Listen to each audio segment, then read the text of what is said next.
जक्कई की प्रेरणादायक पश्चाताप और परिवर्तन का संदेश की यह कहानी केवल एक पापी के उद्धार की नहीं है, बल्कि यह हमें सच्चे पश्चाताप और परिवर्तन के माध्यम से जीवन में आने वाले बदलाव का महत्व समझाती है। लूका 19:1-10 में वर्णित यह कहानी बताती है कि चाहे हम कितने भी भटके हुए क्यों न हों, परमेश्वर का प्रेम हमें अपनाने के लिए सदैव तत्पर रहता है।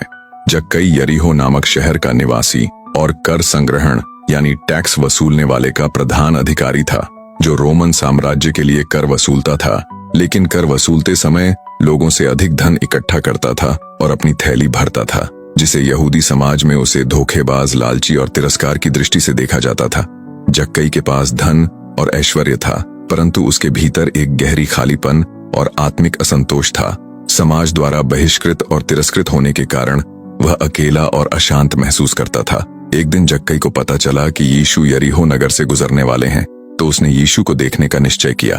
किंतु एक समस्या थी, जक्कई कद में छोटा था और भारी भीड़ के कारण वह यीशु को नहीं देख पा रहा था। अपनी प्रबल जिज्ञासा और दृढ़ इच्छा के कारण जक्कई ने सड़क के किनारे एक अंजीर के पेड़ पर चढ़ने का साहसिक निर्णय लिया। एक प्रभावशाली और अमीर व्यक्ति का ऐसा करना समाज में असामान्य था। फिर भी जक्कई ने समाज की परवाह किए बिना अपने लक्ष्य को पूरा करने का प्रयास किया। जब यीशु उस स्थान पर पहुंचे तो उन्होंने भीड़ की ओर ध्यान न देकर सीधे जक्कई की ओर देखा और कहा, जक्कई, जल्दी से उतर आ, आज मुझे तेरे घर में रहना है।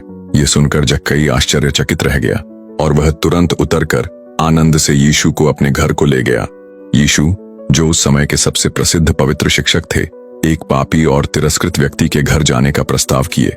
यह घटना न केवल जक्कई के लिए बल्कि वहां उपस्थित सभी लोगों के लिए आश्चर्यजनक थी। लोग फुसफुसाने लगे, यीशु एक पापी के घर में जाने वाले हैं। लेकिन यीशु का यह कार्य उनके अनुग्रह और प्रेम का प्रतीक था। यीशु के इस प्रेम और दया ने जक्कई के हृदय को पूरी तरह बदल दिया और उसने सबके सामने घोषणा की, हे प्रभु, मैं अपनी संपत्ति का आधा हिस्सा गरीबों को दे दूंगा और जिनसे मैंने छल किया है उन्हें 4 गुना अधिक लौटा दूंगा। ये सच्चे पश्चाताप का एक उत्तम उदाहरण था। जक्कई ने यह साबित किया कि उसने अपने पापों को समझा और उन्हें सुधारने का ठोस निर्णय लिया। जक्कई की इस घोषणा के बाद यीशु ने कहा, आज इस घर में उद्धार हुआ है, क्योंकि यह व्यक्ति भी अब्राहम का पुत्र है। यीशु ने आगे कहा, मनुष्य का पुत्र खोए हुओं को ढूंढने और उनका उद्धार करने आया है। यह कथन यीशु के मिशन को स्पष्ट किया, जो हर पापी को बचाने के लिए आए थे। इस कहानी से हमें ये 4 सीख मिलती है। पहला, सच्चा पश्चाताप केवल शब्दों तक सीमित नहीं होता, यह हमारे कार्यों में भी झलकता है। जक्कई ने अपने कर्मों से दिखाया कि वह अपने अतीत को सुधारना चाहता है। दूसरा, चाहे हमारा अतीत कितना ही बुरा क्यों न हो, परमेश्वर का प्रेम और अनुग्रह हमें अपनाने के लिए तैयार रहता है। तीसरा, समाज जक्कई को एक पापी और तिरस्कृत व्यक्ति के रूप में देखता था, लेकिन यीशु ने उसमें एक खोई हुई आत्मा देखी। इसी तरह हमें भी दूसरों को प्रेम और करुणा से देखने की आवश्यकता है। चौथा, भौतिक धन और संपत्ति कभी भी आत्मा की शांति नहीं दे सकते। केवल परमेश्वर का प्रेम और उनकी उपस्थिति ही हमें संतोष प्रदान कर सकती है। इनके अलावा जक्कई की कहानी हमें यह सिखाती है कि हमारा जीवन कभी भी बदला जा सकता है, यदि हम सच्चे दिल से अपने पापों का एहसास करें और परमेश्वर की ओर लौटें। परमेश्वर हमें नया जीवन देने के लिए सदैव तैयार हैं।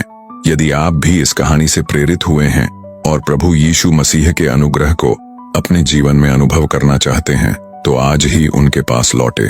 उनका प्रेम हर पाप से बड़ा है और उनका अनुग्रह हर हृदय को छू सकता है।